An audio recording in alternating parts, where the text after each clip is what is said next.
24 días. 24 noches contando las grietas del techo del hospital, respirando ese aire que huele a desinfectante y a soledad. 24 días sin ver mi casa, sin tocar mis cosas, sin sentir el aroma de mi café matutino. Cuando finalmente el doctor me dio el alta, lo único que quería era llegar a casa y encontrar los brazos de mi hija Martina esperándome. ¡Qué ingenua fui! El taxi me dejó en la puerta y algo estaba diferente. Las cortinas de mi sala estaban corridas de una manera que yo nunca las dejaba. Había un carro desconocido en mi entrada, un sedán gris que ocupaba mi lugar de siempre.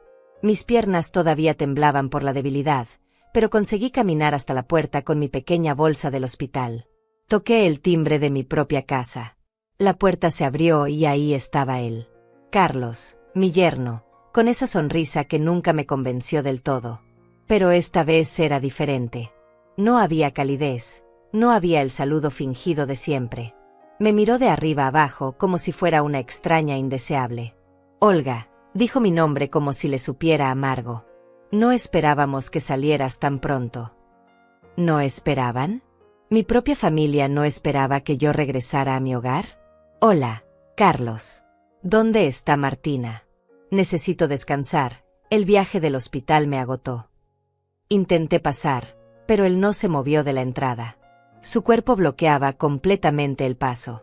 Mira, Olga, tenemos que hablar. Las cosas han cambiado mientras estabas ausente. Su voz tenía un tono que nunca había escuchado antes. Frío. Calculado. Mis padres van a vivir aquí ahora. Tú vas a tener que acostumbrarte a la nueva situación. Las palabras cayeron sobre mí como agua helada. ¿Sus padres? ¿En mi casa? ¿La casa que construí con mi esposo durante 30 años de trabajo? No entiendo, Carlos. Esta es mi casa. Yo vivo aquí. Vivías, me corrigió. Ahora las cosas son diferentes. Mientras estabas internada, Martina y yo tomamos algunas decisiones importantes. Por el bien de todos. Fue entonces cuando apareció ella. Mi hija. Mi Martina. La niña que crié, que alimenté, que consolé durante cada pesadilla, cada dolor de corazón, cada fracaso. Salió de mi cocina cargando una caja de cartón. Una caja con mis cosas adentro. Mamá, dijo sin siquiera mirarme a los ojos. Ya empaqué algunas de tus cosas más importantes. Pensé que sería más fácil así. Mi corazón se detuvo. Mi propia hija había estado empacando mis pertenencias como si yo hubiera muerto. Como si ya no existiera. Martina, ¿qué significa esto? Esta es nuestra casa, tu casa de la infancia. ¿Cómo puedes hacer esto? Por primera vez me miró directamente. Sus ojos estaban duros, fríos. No reconocía a la niña que una vez me trajo flores del jardín cada domingo. Mamá, necesitas entender la realidad. Carlos y yo tenemos gastos. Los niños necesitan estabilidad. Los padres de Carlos necesitan un lugar donde vivir, y tú ya no puedes manejar esta casa sola. A tu edad, después de lo que pasó en el hospital. Tuve neumonía. No perdí la cabeza. Mi voz se quebró, pero ellos permanecieron inmutables. En ese momento, apareció una mujer mayor desde mi sala. Una mujer desconocida, usando mi delantal, el delantal que mi difunto esposo me regaló en nuestro 10º aniversario. Lo llevaba puesto como si fuera suyo. ¿Esta es la madre de Martina?, preguntó la extraña con una sonrisa falsa. Sí, mamá, respondió Carlos. Ella es Olga. Olga, te presento a mi madre, Carmelina. Carmelina me extendió la mano con condescendencia, como si me estuviera haciendo un favor al conocerme en mi propia casa. Espero que podamos llevarnos bien, querida. Martina me ha contado mucho sobre ti. Detrás de Carmelina apareció un hombre mayor, claramente el padre de Carlos. Ignacio Pérez llevaba puestas las pantuflas de mi esposo. Las pantuflas de cuero marrón que yo conservé durante 5 años desde su muerte. Las que tocaba cada noche antes de dormir, porque todavía guardaban su aroma. ¿Por qué lleva las pantuflas de papá? Mi voz salió como un susurro quebrado.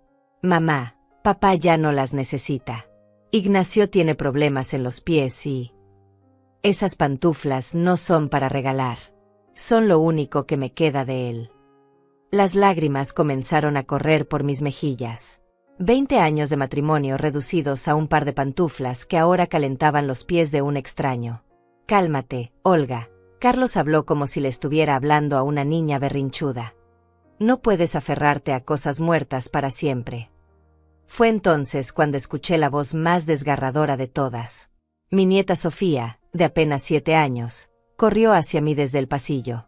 Abuela Olga, regresaste.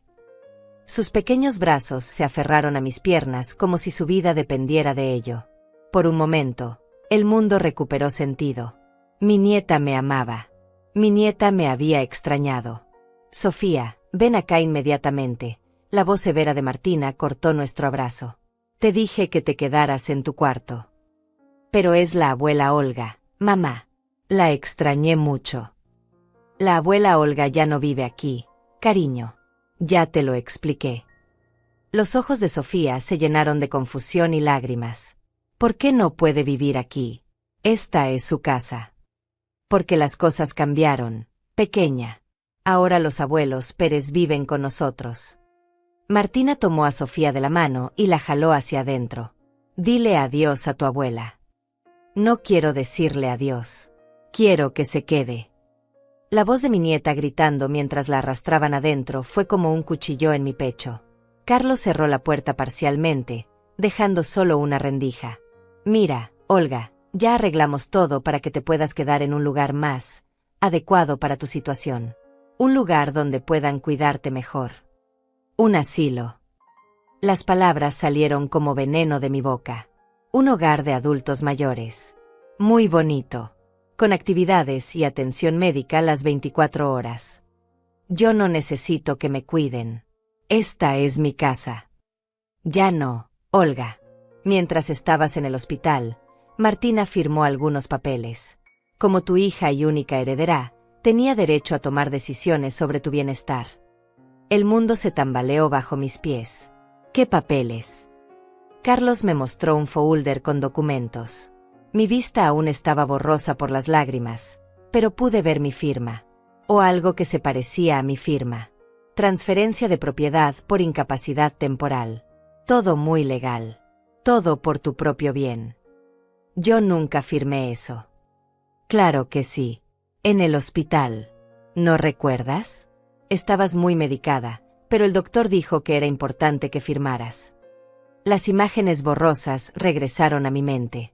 Un hombre con traje visitándome en el hospital. Papeles que me dijeron que eran para el seguro médico.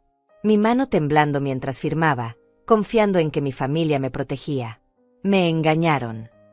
Te protegimos, corrigió Carlos.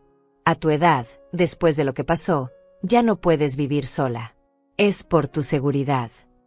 Carmelina apareció nuevamente, ahora cargando mi tetera favorita, la de porcelana blanca con flores rosadas que mi esposo me trajo de nuestro viaje a Puebla. ¿Dónde pongo esto, Martina? No combina con mi vajilla. Ponla en la caja de donaciones, Carmelina. Mañana viene el camión de beneficencia. No. Grité con una fuerza que no sabía que aún tenía. Esa tetera fue un regalo de mi esposo. Mamá, ya basta con el drama. Son solo cosas. Solo cosas. 30 años de matrimonio, 40 años criando a mi hija, 70 años de vida, reducidos a solo cosas que estorbaban en mi propia casa. Carlos abrió más la puerta y me empujó la caja hacia afuera. Aquí están tus cosas más importantes. Las fotos familiares, algo de ropa, tus medicinas. El resto ya lo estamos organizando. La caja era pequeña. Toda mi vida cabía en una caja que no pesaba más de 10 kilos. Quédense cómodos, les dije con una sonrisa que me sorprendió a mí misma. Mientras puedan. ¿Qué quieres decir con eso? Carlos frunció el ceño. Nada, hijo. Solo que disfruten la casa. Después de todo, ahora es suya. Algo en mi tono debe haberlo inquietado, porque me miró con desconfianza. Pero yo solo sonreí más ampliamente. Una semana después, murmuré para mí misma mientras tomaba la caja, la sorpresa que guardaba en silencio los dejaría en pánico total. El hotel barato olía a humedad y a sueños rotos. $45 la noche por una habitación que tenía el tamaño de mi antiguo baño. Las paredes eran de un color amarillo enfermizo que me recordaba a los últimos días de mi esposo en el hospital. Pero era lo único que podía permitirme con los pocos ahorros que tenía en mi cuenta personal. Me senté en la cama angosta y abrí la caja que contenía los restos de mi vida. Ahí estaba la foto de mi boda con Eduardo. Él con su traje negro impecable, yo con el vestido que cosí durante 3 meses porque no teníamos dinero para comprar uno. Qué jóvenes éramos. Qué llenos de esperanza. Eduardo. Mi Eduardo. Si pudieras ver lo que tu hija le está haciendo a tu esposa. Tomé la fotografía entre mis manos temblorosas. ¿Sabes qué, mi amor? Creo que ella nunca entendió lo que significó construir esta vida. Nunca vio las madrugadas que te levantabas a trabajar en la construcción, con esas manos llenas de callos que después me acariciaban tan suavemente. La habitación estaba tan silenciosa que podía escuchar mi propia respiración entrecortada. Seguí hablándole a la fotografía. ¿Recuerdas cuando Martina se enfermó de sarampión? Tenía 5 años y la fiebre no le bajaba. Vendimos tu reloj, el único regalo que te había dado tu padre, para pagar al médico privado. Lo vendimos sin dudarlo porque era por ella. Y ahora me bota de la casa como si fuera basura. Las lágrimas cayeron sobre el vidrio del portarretratos. 30 años construyendo esa casa ladrillo por ladrillo. Eduardo trabajaba de día en la construcción y de noche hacía trabajitos extras. Yo cosía ropa para las vecinas, vendía tamales los fines de semana, ahorraba cada centavo. Recordé el día que finalmente terminamos de pagar la hipoteca. Eduardo llegó del banco con el título de propiedad en las manos, gritando como un niño: «Ya es nuestra, Olga. Ya es completamente nuestra». Esa noche celebramos con una botella de vino barato y bailamos en la sala vacía mientras planeábamos dónde pondríamos cada mueble. Martina tenía 15 años entonces. La recuerdo parada en la escalera, mirando cómo sus padres locos bailaban abrazados. Se rió tanto que le dolió el estómago. «Mis papás están chiflados», le dijo a su amiga por teléfono después. «Pero los amo». ¿Dónde quedó esa niña? ¿En qué momento mi hija se convirtió en esta extraña que me miraba como si fuera un problema a resolver? El teléfono de la habitación sonó. Por un segundo absurdo, pensé que podría ser Martina llamando para disculparse, para decirme que todo había sido una pesadilla terrible. «Diga». «Olga. Soy Valentina. ¿Dónde estás, mujer? Fui a tu casa y está llena de gente extraña». Valentina Flores. Mi amiga de toda la vida.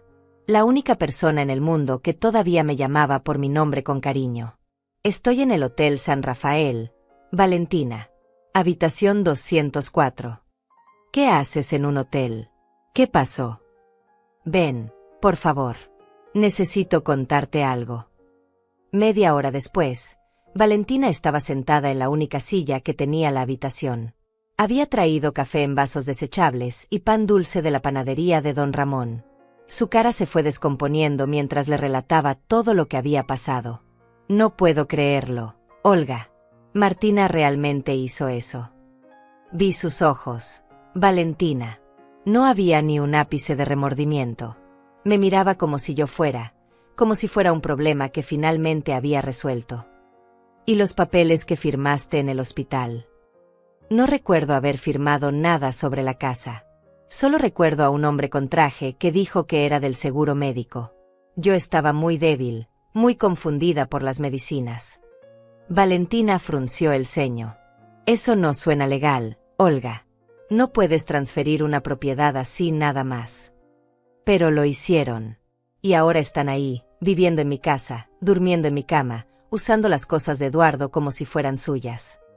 Las pantuflas de Eduardo, Valentina suspiró. Ella sabía lo que esas pantuflas significaban para mí. Había estado ahí el día del funeral, me había visto aferrarme a ellas como si fuera mi última conexión con él. Valentina, durante 40 años le di todo a esa niña. Todo. Cuando quiso estudiar arte y Eduardo pensaba que era una pérdida de dinero, yo lo convencí. Cuando se enamoró de Carlos y nosotros veíamos que ese muchacho no era bueno para ella, callé mis dudas. Cuando tuvieron problemas económicos, les di mis ahorros sin preguntarles para que los necesitaban. Lo sé, Olga. Lo sé. ¿Sabes cuántas noches me quedé despierta cuando tenía fiebre de bebé? ¿Cuántas veces cancelé mis propios planes para cuidarla cuando estaba enferma? ¿Cuántos sacrificios hice para que ella nunca sintiera que le faltaba algo? Mi voz se estaba quebrando otra vez. Valentina se acercó y me tomó las manos. Y ahora resulta que todo eso no significa nada para ella. Que los años que dediqué a criarla, a amarla, a protegerla, no vale ni siquiera el respeto básico de dejarme morir en mi propia casa. No hables de morir, Olga. ¿Por qué no? A los 70 años, ¿qué me queda? Pasar mis últimos años en algún hogar para ancianos, viendo televisión todo el día y esperando que alguien me visite los domingos.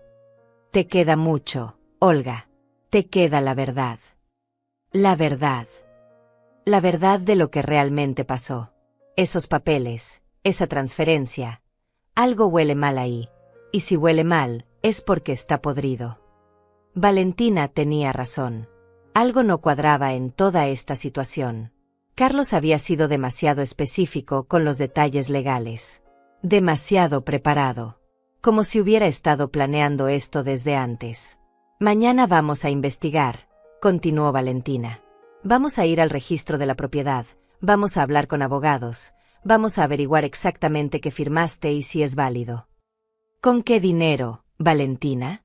Apenas tengo para pagar este hotel unos días más. Con el dinero que tengo ahorrado. Con el dinero que me dejó mi difunto esposo para casos de emergencia. Y si esto no es una emergencia, no sé qué es. Por primera vez en días, sentí algo parecido a la esperanza. Pero Valentina, ¿y si descubrimos que todo es legal?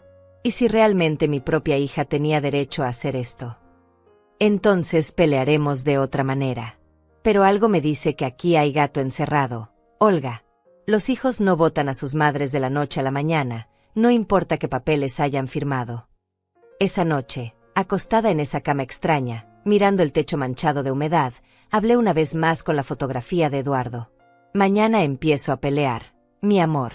No sé cómo, no sé con qué fuerzas, pero no voy a dejar que se salgan con la suya. No después de todo lo que trabajamos por esa casa. No después de todo lo que sacrificamos por nuestra hija. El silencio de la habitación era espeso, pero por primera vez no se sentía derrotado. Se sentía expectante. Si Martina cree que su madre vieja es una tonta indefensa, está a punto de descubrir lo equivocada que está.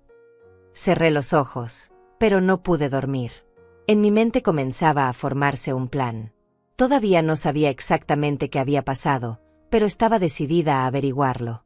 Y cuando lo hiciera, mi hija iba a descubrir que había subestimado gravemente a la mujer que la crió. La sorpresa que guardaba en silencio apenas estaba comenzando a tomar forma. A la mañana siguiente, Valentina llegó temprano con café y croissants de la panadería francesa del centro.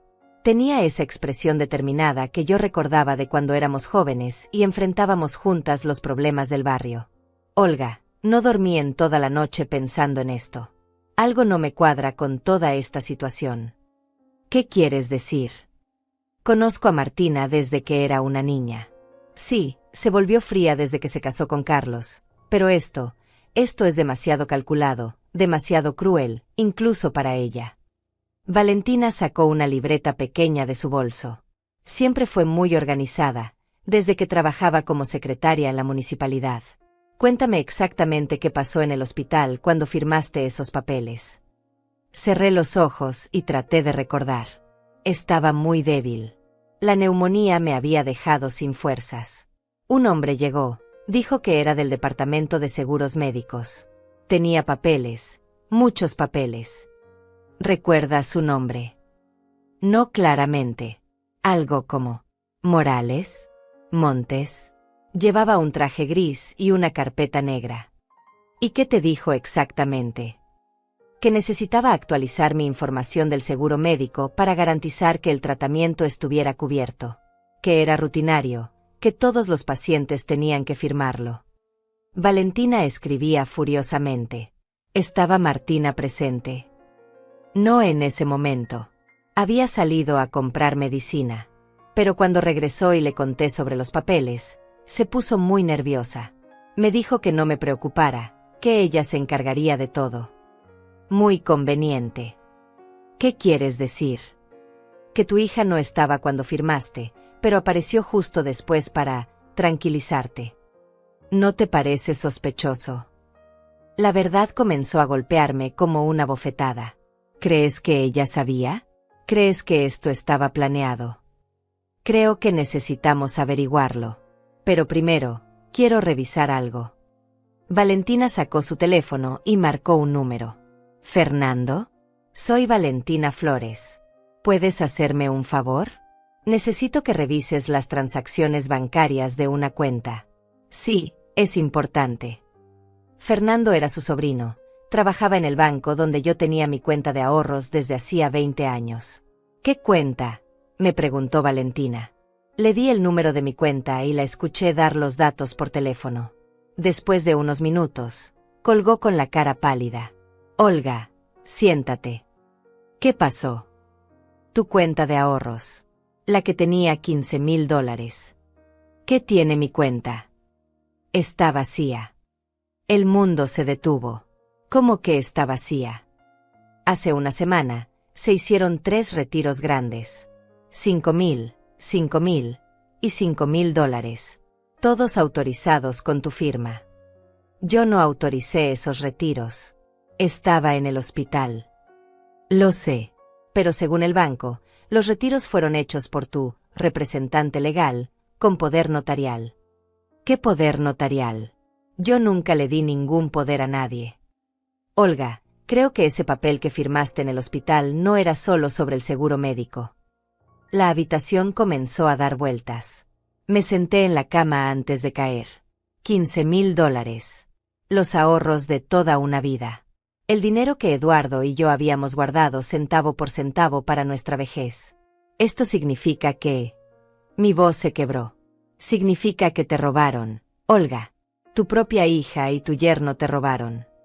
Las lágrimas corrían por mis mejillas, pero esta vez no eran solo de tristeza. Era rabia. Una rabia que comenzaba a crecer desde lo más profundo de mi estómago. Pero hay algo más, continuó Valentina.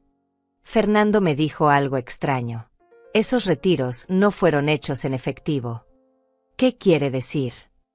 Fueron transferencias electrónicas. A una cuenta de una empresa llamada Desarrollos Inmobiliarios Pérez. ¿Pérez? Como el apellido de Carlos.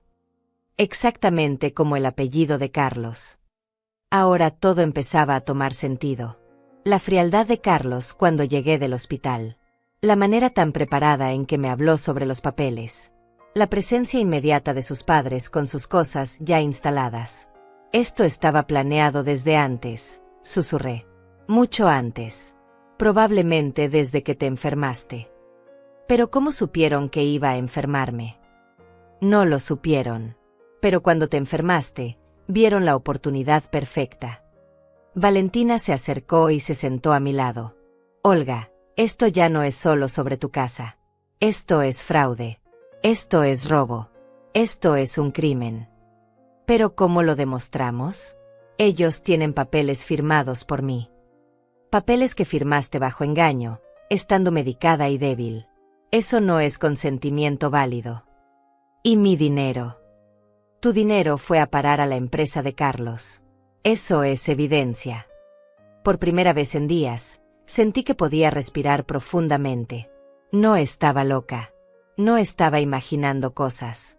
Me habían robado, me habían estafado, me habían traicionado de la manera más cruel posible. ¿Qué hacemos ahora? Ahora vamos a pelear, Olga. Pero lo vamos a hacer inteligentemente. ¿Cómo? Primero, vamos al registro de la propiedad a verificar exactamente qué se transfirió y cuándo. Segundo, vamos con un abogado para reportar el fraude. Y tercero. Valentina hizo una pausa dramática. Tercero, vamos a investigar esa empresa, Desarrollos Inmobiliarios Pérez. Porque algo me dice que tu casa no es la única propiedad que han adquirido últimamente. ¿Qué quieres decir? ¿Has notado cuántas casas del barrio han cambiado de dueño últimamente? ¿Cuántas familias mayores se han mudado voluntariamente? Ahora que lo mencionaba, se había notado algo raro. Los Martínez de la esquina se habían mudado hace 2 meses. Dijeron que habían vendido para irse con sus hijos. Los García también se fueron el mes pasado. Y los Rodríguez la semana antes de que yo me enfermara. ¿Crees que? Creo que tu yerno y tu hija están involucrados en algo mucho más grande que solo robarte tu casa, Olga. Creo que están ejecutando un plan para apropiarse de varias propiedades del barrio. La idea era aterrorizante y fascinante al mismo tiempo. Pero ¿por qué nuestro barrio? ¿No has visto los rumores sobre la nueva línea de metro?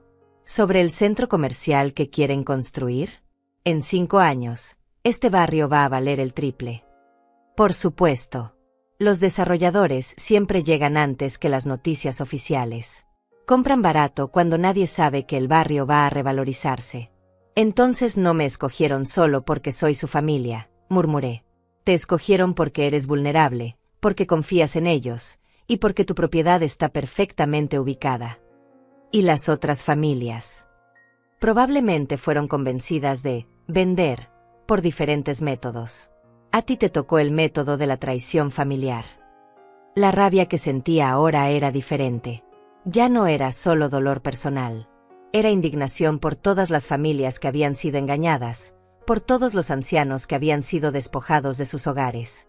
Valentina, si esto es cierto, si realmente están estafando a todo el barrio. Entonces no solo vas a recuperar tu casa, Olga, vas a salvar a toda la comunidad. Me levanté de la cama con una energía que no había sentido en semanas. ¿Cuándo empezamos? Ahora mismo. Pero Olga, tienes que estar preparada. Si estamos en lo cierto, Carlos y Martina no van a rendirse fácilmente cuando descubran que estamos investigando. Que no se rindan. Yo tampoco me voy a rendir. Pueden ponerse peligrosos. Valentina, me quitaron mi casa, me robaron mis ahorros, me separaron de mi nieta, y me tiraron a la calle como si fuera basura. ¿Qué más me pueden hacer? Tienes razón. Vamos a recuperar todo lo que es tuyo. Y vamos a asegurarnos de que paguen por lo que hicieron. Mientras nos preparábamos para salir, miré una vez más la fotografía de Eduardo. Ya no estoy sola en esto, mi amor. Ya no estoy indefensa. Y mi hija está a punto de descubrir que la mujer que crió no se va a quedar callada mientras la destrozan. La primera parte de mi plan de venganza estaba tomando forma. Pero esto era solo el comienzo. El registro de la propiedad estaba ubicado en un edificio gris y sombrío del centro de la ciudad. Valentina y yo llegamos temprano, armadas con todos los documentos que pude reunir sobre mi casa. La empleada, una mujer joven con lentes gruesos, nos atendió con una mezcla de profesionalismo y compasión cuando le expliqué mi situación. Necesito ver todos los registros de mi propiedad en los últimos 3 meses, le dije entregándole mi identificación. Después de revisar en el sistema durante varios minutos, frunció el ceño. Señor Ortega, aquí dice que su propiedad fue transferida hace 10 días a nombre de Desarrollos Inmobiliarios Pérez S.A.D.C.B. ¿Una sociedad anónima?, preguntó Valentina. No a nombre de Carlos Pérez directamente. No, señora. Está registrada a nombre de la empresa. Y según estos documentos, la transferencia se hizo por incapacidad temporal del propietario original, con poder notarial. ¿Puede mostrarnos esos documentos? La empleada dudó un momento. Normalmente estos registros son confidenciales, pero tratándose de que usted es la propietaria original. Nos mostró una carpeta con varios papeles. Mi corazón se detuvo al ver mi firma en documentos que jamás recordaba haber visto.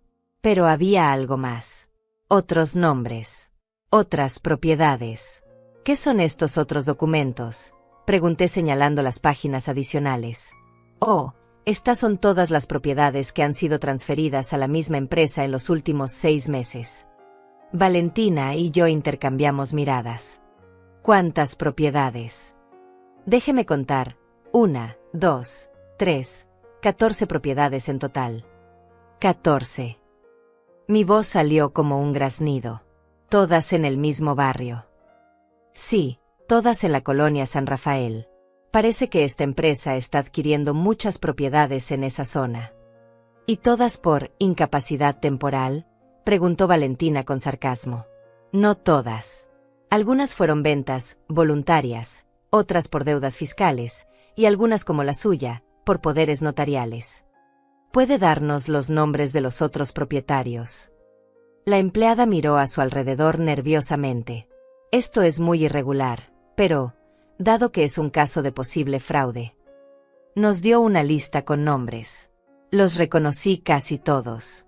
Los Martínez, los García, los Rodríguez, los López, la viuda Hernández. Familias que conocía desde hacía décadas. Familias de personas mayores que habían construido sus vidas en ese barrio.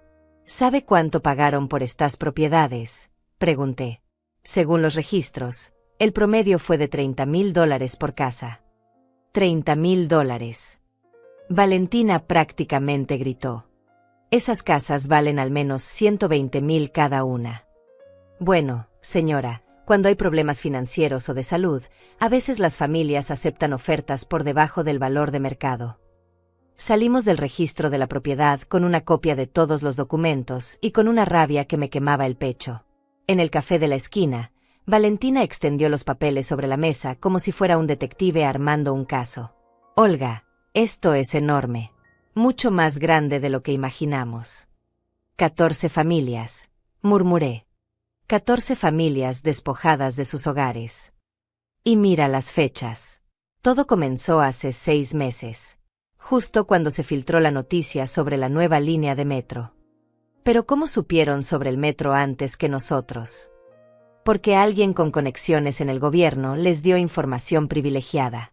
Esto no es solo fraude inmobiliario, Olga. Esto es corrupción. Revisé nuevamente la lista de nombres. La señora Hernández. Ella me contó que su hijo la convenció de vender porque necesitaba dinero para una operación. Pero nunca mencionó que había vendido por tan poco. Y los García. Dijeron que sus hijos los querían cerca, que era mejor vender e irse a vivir con ellos. Todas historias similares. Todas familias mayores sin recursos para contratar abogados o para investigar realmente lo que estaba pasando. Pero nosotras sí podemos investigar. Valentina sonrió con una expresión que me recordó a nuestros días de juventud, cuando organizábamos las protestas del barrio contra el aumento de tarifas del transporte público. Vamos a necesitar ayuda profesional. Conozco a alguien. Un abogado. Mejor que eso. Un investigador privado que se especializa en fraudes inmobiliarios. Se llama Antonio Silva. Trabajaba para el gobierno, pero renunció porque se cansó de la corrupción. Ahora ayuda a gente como nosotras. 2 horas después, estábamos sentadas en la oficina de Antonio Silva. Era un hombre de unos 50 años, con canas prematuras y ojos que delataban haber visto demasiada maldad humana. Su oficina estaba llena de archivos y computadoras. Señoras, lo que me están contando no es inusual, dijo después de escuchar nuestra historia. Los fraudes de gentrificación están aumentando en toda la ciudad. ¿Gentrificación?, pregunté. Es cuando los desarrolladores quieren un barrio que va a revalorizarse, pero las familias establecidas no pueden pagar los nuevos precios. Entonces las ayudan a salir usando métodos creativos. ¿Cómo robar a ancianas enfermas? ¿Cómo robar a ancianas enfermas?, confirmó con una sonrisa triste. Trajeron todos los documentos. Le entregamos todo lo que habíamos recopilado. Antonio los revisó con la eficiencia de alguien que había visto casos similares muchas veces. Esto está muy bien documentado, pero tengo malas noticias. Mi corazón se hundió. ¿Qué malas noticias? Los documentos están bien hechos. Técnicamente legales. Van a ser difíciles de impugnar en corte. Entonces no podemos hacer nada. No dije eso. Dije que sería difícil. Pero hay otra manera de manejar esto. ¿Cuál? Antonio se acercó a su computadora y comenzó a escribir. Si esto es parte de un esquema más grande, y si hay corrupción gubernamental involucrada, entonces podemos ir por el lado penal en lugar del civil. ¿Qué significa eso? Significa que en lugar de solo tratar de recuperar su casa, vamos a tratar de meter a todos los involucrados en la cárcel. Valentina se inclinó hacia adelante. ¿Qué necesita de nosotras? Necesito que infiltren la operación. ¿Infiltrar? Nosotras dos. Ustedes dos. La ventaja que tenemos es que ellos creen que la señora Ortega es solo una vieja indefensa que se va a quedar callada. No esperan que regrese peleando. ¿Pero cómo infiltramos? Ya me botaron de la casa. Antonio sonrió de una manera que me dio escalofríos. Señora Ortega, usted todavía tiene llaves de su casa. Claro que tengo las llaves. Es mi casa. Y conoce los horarios de su familia. Los conozco mejor que nadie. Carlos sale a trabajar a las 8, Martina lleva a los niños al colegio a las 7:30, y por las tardes van al parque hasta las 5. Perfecto. Vamos a necesitar que entre a su propia casa y nos consiga evidencia de las operaciones de Desarrollos Inmobiliarios Pérez. Punto. Entrar a mi propia casa como una ladrona. Entrar a su propia casa como una investigadora. Como una mujer que está recuperando lo que le robaron. ¿Y si nos descubren? Por eso voy a darle esto. Antonio abrió un cajón de su escritorio y sacó un pequeño dispositivo que parecía un reloj. ¿Qué es? Un micrófono y grabadora. Si logra grabar conversaciones entre Carlos y sus cómplices hablando sobre las propiedades robadas, sobre los sobornos, sobre el plan de gentrificación, tendremos suficiente evidencia para procesarlos. Pero no es peligroso. Muy peligroso. Si la descubren, no solo podría perder la oportunidad de recuperar su casa, podría ponerse en riesgo físico. Miré a Valentina, que tenía la misma expresión determinada que yo comenzaba a sentir. Señor Silva, durante 70 años he sido una mujer que obedece, que confía, que se deja proteger.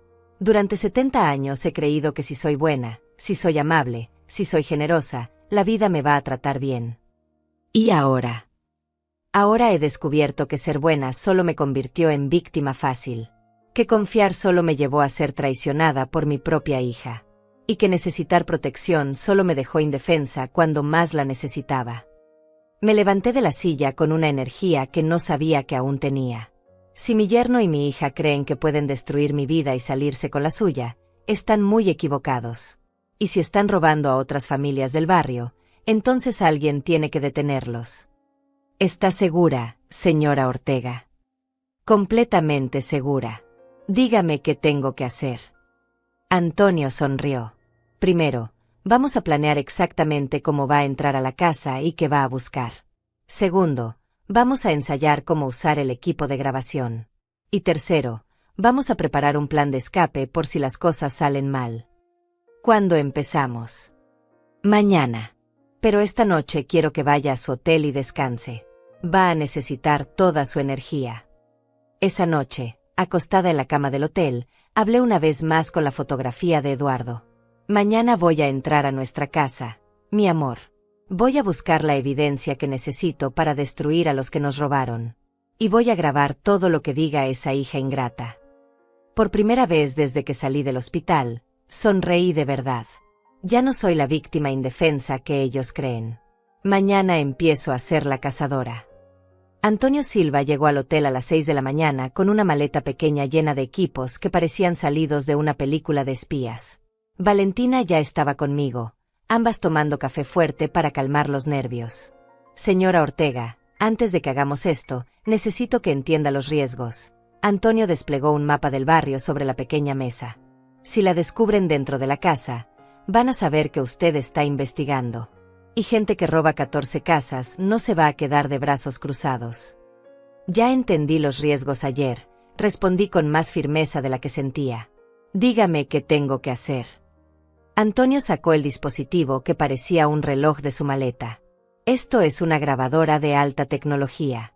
Se ve como un reloj normal, pero puede grabar hasta 8 horas de audio con calidad perfecta. Me mostró cómo encenderla y apagarla presionando 2 botones al mismo tiempo. Es muy importante que no se olvide de encenderla antes de cualquier conversación importante. ¿Y cómo voy a provocar conversaciones importantes? Ese es el plan más delicado. Carlos probablemente tenga reuniones en su casa sobre los próximos pasos del proyecto. Necesitamos que esté ahí cuando esas reuniones ocurran. Valentina frunció el ceño. ¿Pero cómo va a saber cuándo van a tener reuniones? Por eso va a tener que vigilar la casa durante varios días. Observar patrones, horarios, visitantes frecuentes. ¿Varios días? ¿Dónde me voy a esconder? Antonio sonrió. En la casa de Valentina. Está a 3 cuadras de distancia. Perfecta para vigilancia. Durante las siguientes 2 horas, Antonio me entrenó como si fuera una agente secreta. Me enseñó a caminar sin hacer ruido, a esconderme detrás de muebles, a fotografiar documentos rápidamente con el teléfono y a salir de la casa por diferentes rutas de escape. La ventana del baño del segundo piso da al callejón trasero, le expliqué. Si hay problemas, puedo salir por ahí y correr hacia la casa de doña Carmen. Perfecto. ¿Y sabe dónde Carlos guarda sus documentos de trabajo? En su oficina, en el primer piso. Tiene un escritorio grande de roble con 3 cajones. El cajón de abajo siempre está con llave. Ese es el que más nos interesa. Antonio me dio un pequeño conjunto de herramientas que parecían palillos de dientes metálicos. Para abrir cajones con llave. Es más fácil de lo que parece. Ahora soy una ladrona profesional.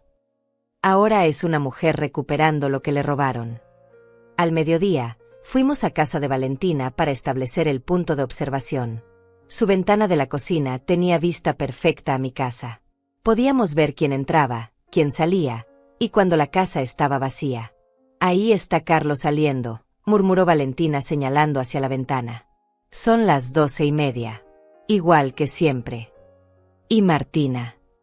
Probablemente esté en la cocina preparando el almuerzo. Los niños no salen del colegio hasta las 3. Perfecto. 3 horas para investigar. Antonio me miró seriamente. ¿Está lista para esto? Mi corazón latía tan fuerte que estaba segura de que ellos podían escucharlo.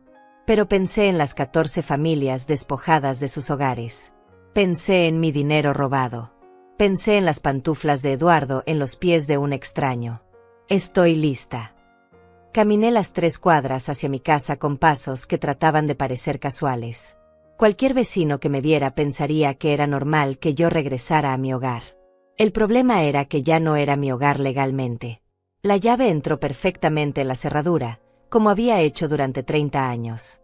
Pero cuando abrí la puerta, todo era diferente. El aroma era diferente. Los muebles estaban en lugares diferentes. Mi casa se había convertido en la casa de extraños. Escuché ruidos en la cocina y me dirigí cuidadosamente hacia las escaleras. Subí sin hacer ruido hasta el segundo piso, donde estaba la oficina de Carlos. La puerta estaba cerrada, pero no con llave. El escritorio estaba cubierto de papeles. Activé la grabadora del reloj y comencé a fotografiar todo con el teléfono.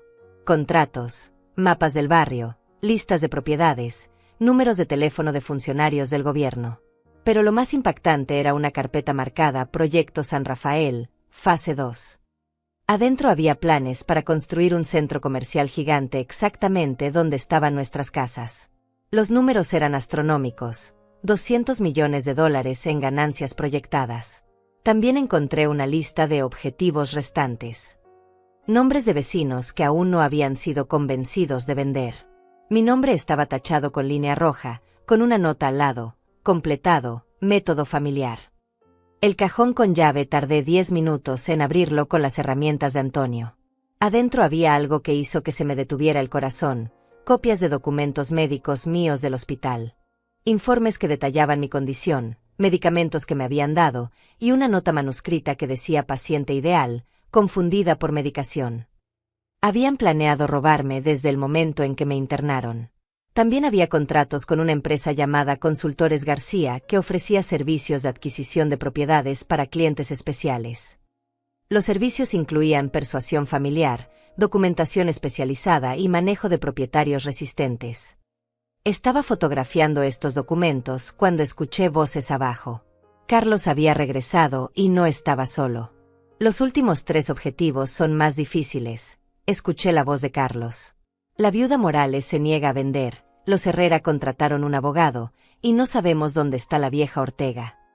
La que botaron de la casa, era otra voz masculina que no reconocí. Esa misma. Desapareció después de que la sacamos. Probablemente esté en algún asilo barato. Mejor para nosotros.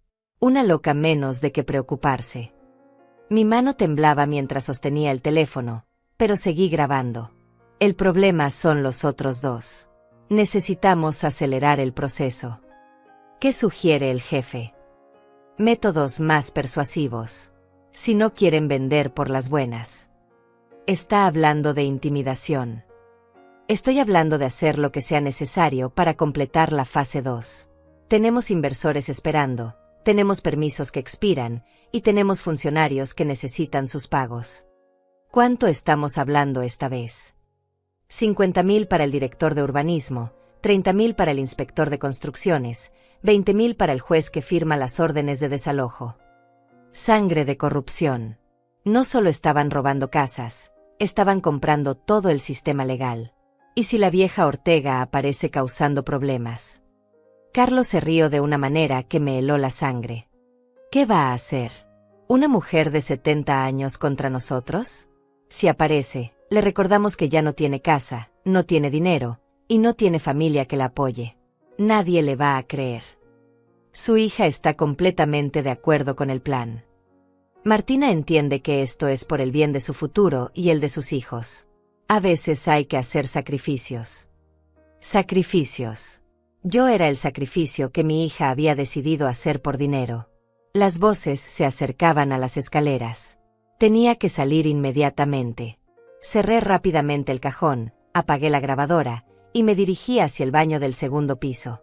La ventana estaba exactamente donde la recordaba. Me subí al inodoro y comencé a abrir la ventana cuando escuché pasos en las escaleras. ¿Dejaste la oficina abierta?, preguntó la voz extraña. Siempre la dejo abierta. No hay nada que ocultar en mi propia casa. La ventana finalmente se abrió. Me las arreglé para salir y cerrarla justo cuando escuché que entraban a la oficina. Corrí por el callejón trasero como no había corrido en 20 años.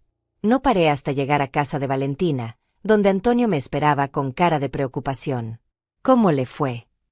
Conseguí todo, dije jadeando. Documentos, grabaciones, pruebas de corrupción, planes del centro comercial, todo. La vieron. Casi. Pero salí a tiempo. Antonio revisó las fotografías en mi teléfono y escuchó parte de la grabación. Su expresión se fue endureciendo con cada imagen. Señora Ortega, esto es oro puro. Con esta evidencia podemos procesar a Carlos, a Martina, a los funcionarios corruptos y a toda la red. ¿Cuándo empezamos? Ahora mismo. Pero hay un problema. ¿Cuál? Van a saber que alguien estuvo en la casa. Y cuando se den cuenta de que usted desapareció el mismo día, van a sospechar. Eso significa que estoy en peligro. Antonio asintió gravemente. Significa que la cacería acaba de empezar. Y esta vez, usted es tanto la cazadora como la presa. Esa noche no pude dormir. Cada ruido en el hotel me hacía saltar. Antonio había insistido en que me quedara en un lugar diferente, uno donde Carlos y Martina no pudieran encontrarme fácilmente. El Hotel Colonial estaba en el centro, lejos de mi barrio, pero cerca de las oficinas del fiscal donde entregaríamos la evidencia. A las 5 de la mañana, Valentina me llamó con pánico en la voz. Olga, vinieron a mi casa anoche. ¿Quién vino? Carlos y 2 hombres que no conocía. Preguntaron si sabía dónde estabas. Les dije que no tenía idea, que pensé que estabas en un asilo. ¿Te creyeron?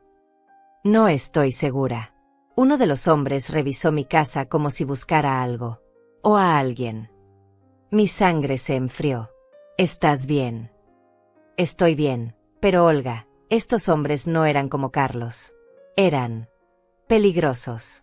Tenían esa mirada de gente que ha hecho daño antes. Dijeron algo más. Carlos dijo que si aparecías, que le avisara inmediatamente, que era por tu propio bien, y que estabas confundida, y podrías lastimarte. Lastimarte. Sus palabras exactas fueron, la vieja está perdiendo la cabeza. Podría hacerse daño a sí misma o a otros si no la encontramos pronto. Punto. Entendí inmediatamente lo que estaba pasando. Si algo me ocurría, Carlos ya tenía la narrativa preparada, la pobre anciana confundida que tuvo un accidente porque estaba mentalmente inestable. Valentina, no vuelvas a tu casa por unos días. ¿Dónde voy a quedarme? Con tu hermana en Puebla. Por favor. No quiero que te lastimen por ayudarme. Después de colgar, Llamé inmediatamente a Antonio. Ya empezaron a buscarla, me dijo sin sorpresa. Era de esperarse. ¿Qué hacemos ahora? Aceleramos todo. Hoy mismo vamos con el fiscal. Pero es suficiente evidencia. Con lo que grabó ayer, más los documentos, más las transferencias bancarias fraudulentas, tenemos suficiente para órdenes de arresto. ¿Cuánto tiempo toma eso? Con suerte, 24 horas. El problema es mantenerla viva hasta entonces. Viva.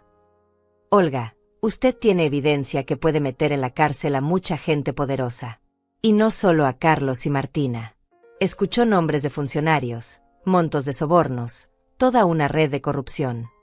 Entonces, ¿qué hago? Se queda exactamente donde está. No sale del hotel. Yo voy a traer al fiscal aquí. 2 horas después, Antonio llegó con una mujer de unos 40 años, vestida formalmente, con la expresión seria de alguien que había visto muchos casos de corrupción. Señora Ortega, soy la fiscal Patricia Morales. He revisado su caso preliminarmente y es muy sólido. ¿Puede ayudarme a recuperar mi casa? Puedo ayudarla a meter en la cárcel a las personas que se la robaron. Y a recuperar no solo su casa, sino las casas de todas las familias afectadas. Me mostró su identificación oficial y puso una grabadora sobre la mesa de la habitación. Necesito que me cuente toda la historia desde el principio. Cada detalle es importante.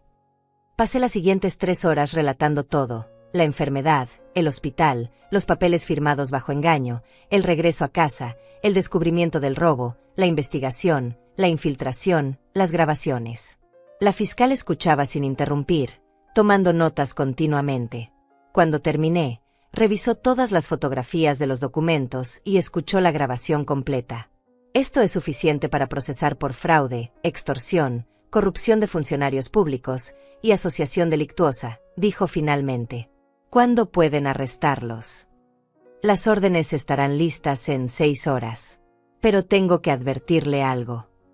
¿Qué? Su hija también va a ser arrestada. Ella firmó muchos de estos documentos. Ella autorizó las transferencias bancarias. Ella es tan culpable como Carlos. Por un momento, sentí una punzada en el corazón.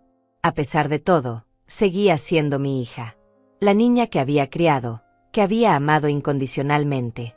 ¿No hay manera de? No, señora Ortega. Martina no es una víctima en esto. Ella es una de las cerebros de la operación. La verdad dolía, pero la acepté. ¿Qué necesita de mí? Necesito que se quede aquí, segura, hasta que hagamos los arrestos. Después, necesito que testifique ante el gran jurado. ¿Cuánto tiempo en total? Unas semanas. Tal vez un mes. Y mientras tanto, usted va a estar bajo protección policial. Como si hubiera sido invocado, sonó la puerta de la habitación. Antonio abrió y entraron 2 oficiales de policía en ropa civil. Señora Ortega, somos los detectives Ramírez y Torres. Vamos a estar vigilándola hasta que termine el proceso legal.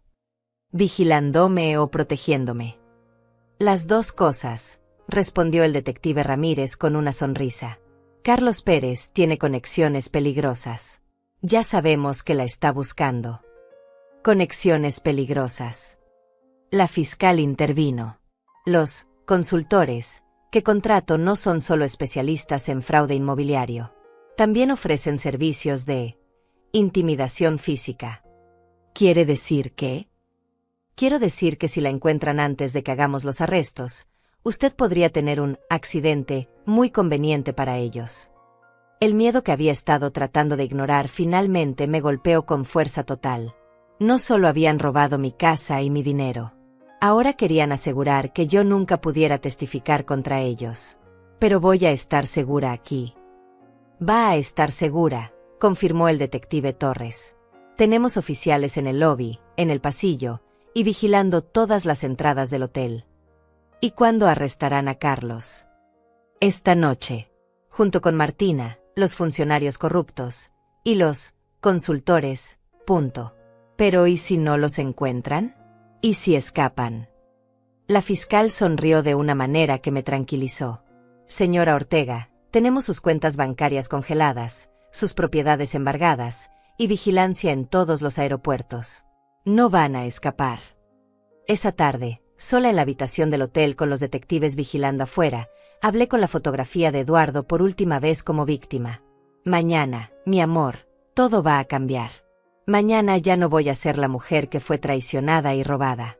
Mañana voy a ser la mujer que recuperó su dignidad. A las 8 de la noche, el detective Ramírez tocó la puerta. Señora Ortega, tengo noticias. Buenas o malas. Buenas y malas.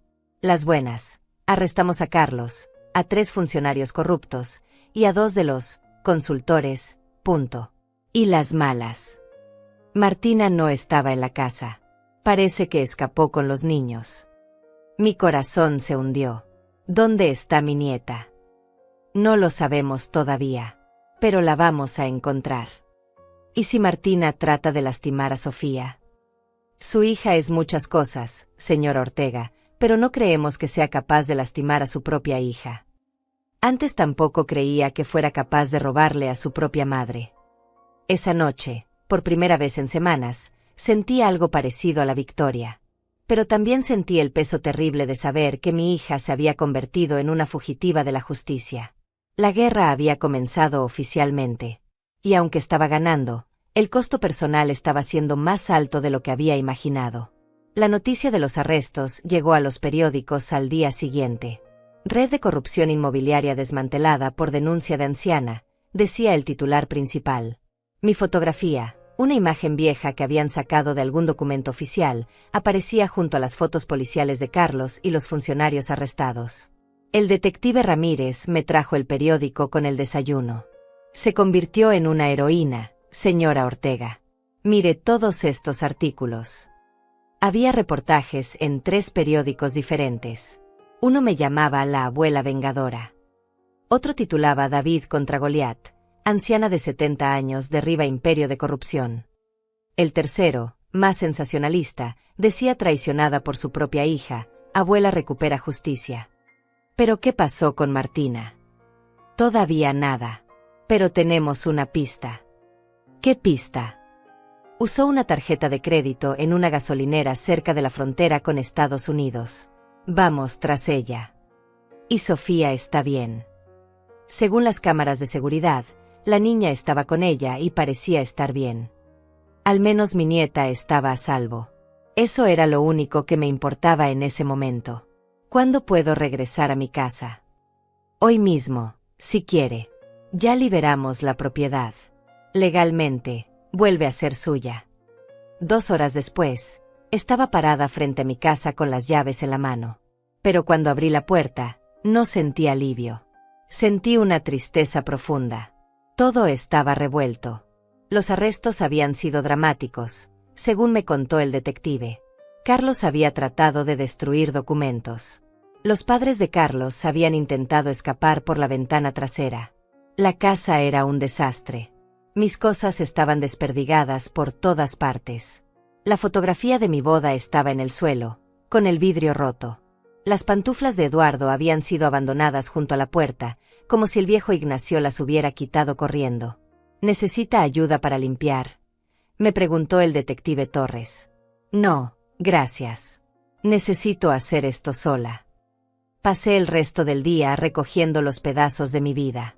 Literal y metafóricamente. Encontré cartas que Eduardo me había escrito durante nuestro noviazgo, tiradas en el baño. Encontré la tetera de porcelana, milagrosamente intacta, escondida detrás de unos libros. Pero lo más doloroso fue encontrar fotografías familiares en la basura. Fotos de Martina de niña, de sus cumpleaños, de su graduación, de su boda. Alguien las había tirado como si fueran desperdicios. Mientras limpiaba, sonó el teléfono. Era la fiscal Patricia Morales. Señora Ortega, tengo noticias importantes.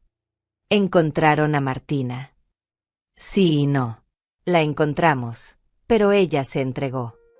Se entregó. Llegó esta mañana a la estación de policía con Sofía. Dice que quiere negociar. ¿Negociar qué? Quiere dar información sobre otros casos de fraude a cambio de una sentencia reducida. Otros casos. Parece que esta red operaba en varias ciudades. Su hija tiene información sobre docenas de familias que fueron estafadas. No sabía si sentir alivio porque Sofía estaba a salvo, o más dolor porque mi hija había sido parte de algo aún más grande y cruel de lo que imaginaba. Puedo ver a mi nieta. Sofía está con servicios sociales temporalmente. Pero sí, puede visitarla. Y Martina. Está detenida. Su fianza se fijó en $200,000. ¿$200,000? No tengo ese dinero. Señora Ortega, su hija participó voluntariamente en una conspiración que despojó a familias de sus hogares. ¿Realmente quiere pagar su fianza? La pregunta me golpeó como una bofetada. ¿Quería pagar la fianza de la persona que me había robado, traicionado y abandonado? ¿Solo porque era mi hija? No sé qué quiero, admití. Es normal sentirse confundida. Tómese su tiempo para decidir. Esa tarde, Valentina regresó de Puebla y vino a ayudarme a terminar de limpiar la casa. ¿Cómo te sientes estando de vuelta?, me preguntó mientras ordenábamos la cocina. Extraña. Como si la casa fuera mía, pero no fuera mía al mismo tiempo. Va a tomar tiempo sentir que es tu hogar otra vez. ¿Sabes lo más raro, Valentina? Durante todo este tiempo, lo único que quería era regresar a casa. Pero ahora que estoy aquí, me siento vacía. ¿Vacía? Recuperé mi casa, recuperé mi dinero, metí en la cárcel a los que me robaron. Se supone que debería sentirme victoriosa. Pero solo me siento triste. Es porque no solo perdiste tu casa, Olga. Perdiste a tu familia. Perdí la ilusión de que tenía una familia. Valentina dejó de limpiar y se sentó a mi lado en la mesa de la cocina. ¿Vas a visitar a Martina? No sé. Parte de mí quiere gritarle, preguntarle cómo pudo hacerme esto. Otra parte de mí quiere abrazarla y decirle que la perdono. ¿Y cuál parte es más fuerte? La parte que está cansada. La parte que solo quiere paz. Entonces, ¿qué vas a hacer? Mañana voy a ver a Sofía. Después voy a decidir si tengo una hija o no. Esa noche, cené sola en mi mesa por primera vez en más de un mes. La casa estaba silenciosa, pero era un silencio diferente al del hotel. Era mi silencio. Miré la fotografía de Eduardo, ahora de vuelta en su lugar en la repisa. Recuperé nuestra casa, mi amor. Pero creo que perdí a nuestra hija para siempre. El teléfono sonó. Era un número que no reconocía. Diga. Mamá. La voz quebrada de Martina me atravesó el corazón. Martina. Mamá, por favor. Necesito hablar contigo. Necesito explicarte. ¿Explicarme qué? ¿Cómo me robaste? ¿Cómo me tiraste a la calle? ¿Cómo le dijiste a mi nieta que yo ya no podía vivir en mi propia casa? Mamá, por favor, no fue mi idea. Carlos me obligó. Me dijo que si no lo ayudaba, iba a divorciarme y me iba a quitar a los niños. Y por eso traicionaste a tu propia madre. Estaba asustada. No sabía qué hacer. Podrías haberme contado la verdad. Podrías haber confiado en mí. ¿Para qué? ¿Para qué te preocuparas? ¿Para qué trataras de detener algo que era más grande que nosotras? Para que enfrentáramos el problema juntas. Como familia. El silencio en la línea fue largo. Mamá, ¿puedes perdonarme? La pregunta que había estado evitando desde que todo comenzó. ¿Podía perdonar lo imperdonable? ¿Podía perdonar a alguien que había demostrado que el dinero valía más que mi vida? No lo sé, Martina. Todavía no lo sé. Mamá, por favor. Lo que sí sé es que mañana voy a ver a mi nieta. Y voy a asegurarme de que ella esté bien. Después de eso, veremos. Colgué el teléfono con las manos temblorosas. La justicia se había servido. Pero el perdón iba a ser mucho más complicado. El centro de servicios sociales olía a desinfectante y a tristeza institucional. Sofía estaba sentada en una sala de juegos, construyendo algo con bloques de colores, pero sus ojos tenían esa expresión perdida que solo tienen los niños que han visto demasiado drama adulto. Abuela Olga, corrió hacia mí en cuanto me vio. La abracé con una fuerza que probablemente la lastimó, pero no podía soltarla. Era lo único puro que quedaba en toda esta pesadilla. ¿Estás bien, mi amor? Estoy confundida, abuela. No entiendo por qué mamá y papá están en la cárcel. No entiendo por qué no puedo ir a casa. ¿Cómo le explicas a una niña de 7 años que sus padres son criminales? ¿Cómo le dices que la persona que la crió es una ladrona? A veces los adultos toman decisiones muy malas, Sofía. Y cuando eso pasa, tienen que ir a un lugar especial para pensar en lo que hicieron. Como cuando me mandas a mi cuarto. Algo así, pero más serio. ¿Mamá hizo algo malo contigo? La pregunta me partió el corazón. Sí, mi amor. Tu mamá me lastimó mucho. ¿Pero la vas a perdonar? Tú siempre me dices que perdonar es importante. De la boca de los niños. Estoy tratando de perdonarla, Sofía. Pero es muy difícil. Puedo ir a vivir contigo mientras mamá aprende a portarse bien. La trabajadora social, que había estado observando silenciosamente, se acercó. Señora Ortega, podemos discutir esa posibilidad. Sofía necesita estabilidad, y usted es su familiar más cercano disponible. ¿Qué tendría que hacer? Algunas evaluaciones, algunas visitas domiciliarias, papeleo. Pero considerando las circunstancias, sería lo mejor para la niña. Por primera vez en semanas, sentí algo parecido a la felicidad genuina. 3 días después, Sofía estaba de vuelta en lo que había sido su habitación en mi casa. Había decidido que ella se quedaría conmigo hasta que se resolviera la situación legal de sus padres. Abuela, ¿por qué la casa se ve diferente? Porque cuando tu papá y tu mamá vivieron aquí, cambiaron algunas cosas. ¿Te gusta como estaba antes o como está ahora? Me gusta como está ahora, contigo aquí. Esa noche, después de acostar a Sofía, recibí otra llamada de la cárcel. Mamá, por favor ven a verme. La voz de Martina sonaba desesperada. ¿Por qué? Porque necesito que sepas la verdad completa. ¿Cuál verdad?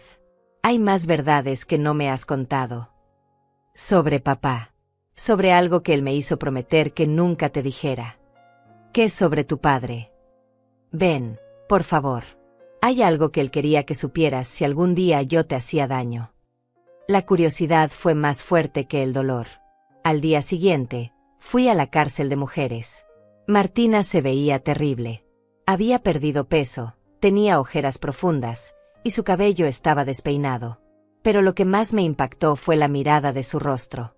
Ya no era la mujer fría y calculadora que me había echado de mi casa. Era una niña asustada. Mamá, antes de que me odies para siempre, necesitas leer esto. Me pasó un sobre amarillento, claramente viejo. ¿Qué es?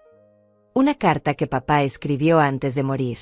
Me la dio y me dijo que solo te la entregara si algún día yo te traicionaba tan gravemente que tú no pudieras perdonarme. Eduardo sabía que ibas a traicionarme. No sabía qué iba a hacer, pero conocía mi carácter mejor de lo que yo pensaba. Abrí el sobre con manos temblorosas.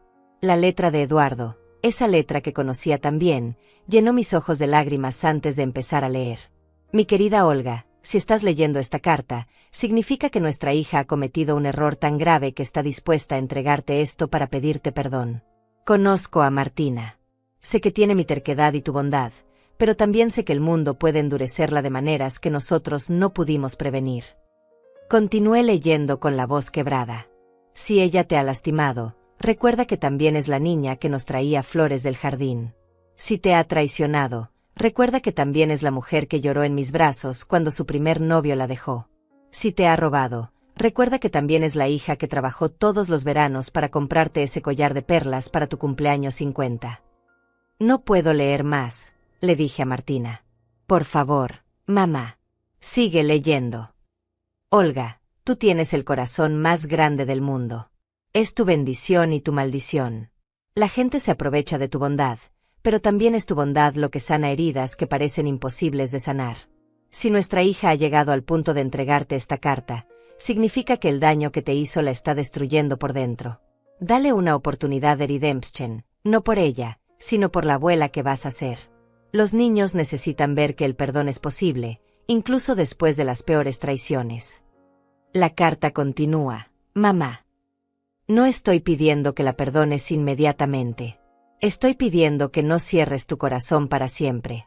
Dale la oportunidad de ganar nuevamente tu confianza, día a día, año a año, si es necesario. Porque el amor entre madre e hija no se rompe con una traición. Se daña, se dobla, se lastima, pero no se rompe completamente a menos que nosotras lo permitamos. Terminé de leer con lágrimas corriendo por mis mejillas. Tu esposo que te amará por toda la eternidad, Eduardo. Martina también estaba llorando. Mamá, no espero que me perdones hoy. No espero que me perdones este año. Pero espero que algún día puedas recordar que sigo siendo tu hija, a pesar de todo lo que hice. ¿Por qué lo hiciste, Martina? ¿Realmente era solo por miedo a Carlos? Al principio sí, pero después me gustó la idea del dinero. Me gustó pensar que mis hijos iban a tener un futuro mejor. Me convencí de que tú estarías mejor cuidada en un hogar para ancianos. ¿Te convenciste o te convenció Carlos? Me convencí yo sola, mamá. Esa es la parte más horrible. Carlos plantó la semilla, pero yo la regué. Nos quedamos en silencio durante varios minutos. ¿Cómo puedo confiar en ti otra vez, Martina? No sé si puedes. Solo sé que quiero pasar el resto de mi vida tratando de ganarme esa confianza nuevamente. ¿Y si no puedo perdonarte? Entonces voy a tener que vivir con eso. Pero voy a seguir siendo tu hija, y tú vas a seguir siendo mi madre, aunque ninguna de las dos sepa cómo manejar eso. Cuando regresé a casa esa noche, Sofía me estaba esperando con un dibujo. Es nuestra familia, abuela. El dibujo mostraba 3 figuras, una mujer mayor, una niña, y una mujer más joven detrás de unas barras. ¿Por qué pusiste a tu mamá detrás de barras? Porque está aprendiendo a portarse bien. Pero sigue siendo mi mamá. De la boca de los niños. Otra vez. Esa noche, le hablé a la fotografía de Eduardo por última vez como una mujer quebrada. No sé si puedo perdonarla, mi amor. Pero voy a tratar. Por Sofía. Por ti. Y tal vez, algún día, por mí misma. La carta de Eduardo había cambiado algo en mi corazón. No había borrado el dolor, pero había abierto la posibilidad de que el dolor no fuera permanente. El perdón iba a ser un proceso largo. Pero por primera vez, era un proceso que estaba dispuesta a considerar.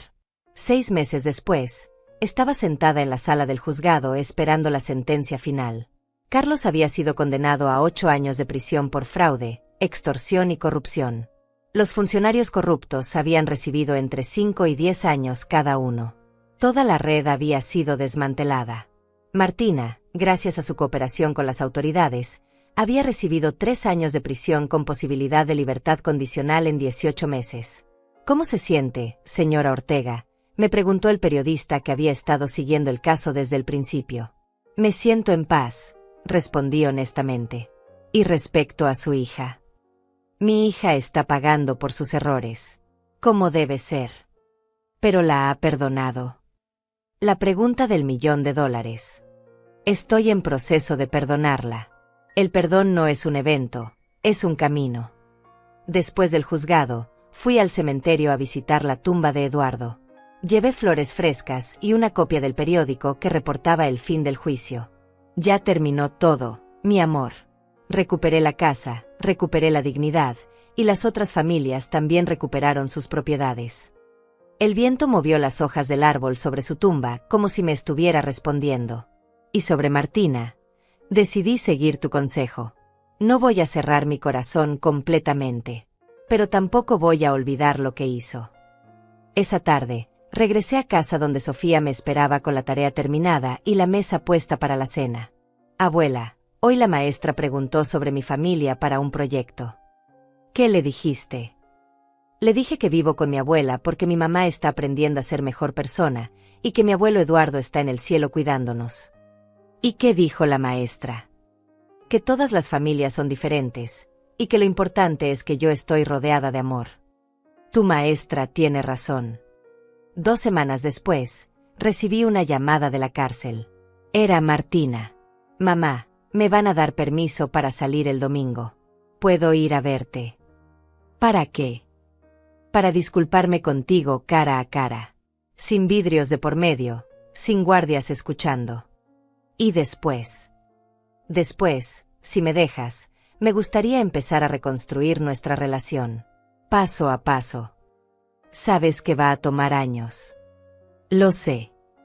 Sabes que tal vez nunca recuperes completamente mi confianza. Lo sé. Sabes que Sofía va a quedarse conmigo hasta que tú demuestres que puedes ser una buena madre otra vez. Lo sé y lo acepto. Entonces ven el domingo. El domingo llegó lluvioso y gris. Martina apareció en mi puerta a las 2 de la tarde, más delgada, con el cabello cortado corto, vestida con ropa simple. Se veía como la niña que recordaba, antes de que la ambición y el miedo la transformaran. Hola, mamá. Hola, Martina. ¿Puedo abrazarte? La pregunta me tomó por sorpresa. Después de todo lo que había pasado, después de toda la traición, mi hija me estaba pidiendo permiso para un abrazo. Puedes intentarlo, le dije. El abrazo fue incómodo al principio. Rígido. Lleno de dolor no resuelto. Pero después de unos segundos, sentí que mis brazos la rodeaban de la manera en que había abrazado a esa niña durante toda su infancia. Lo siento, mamá. Lo siento tanto. Lo sé. ¿Me puedes perdonar?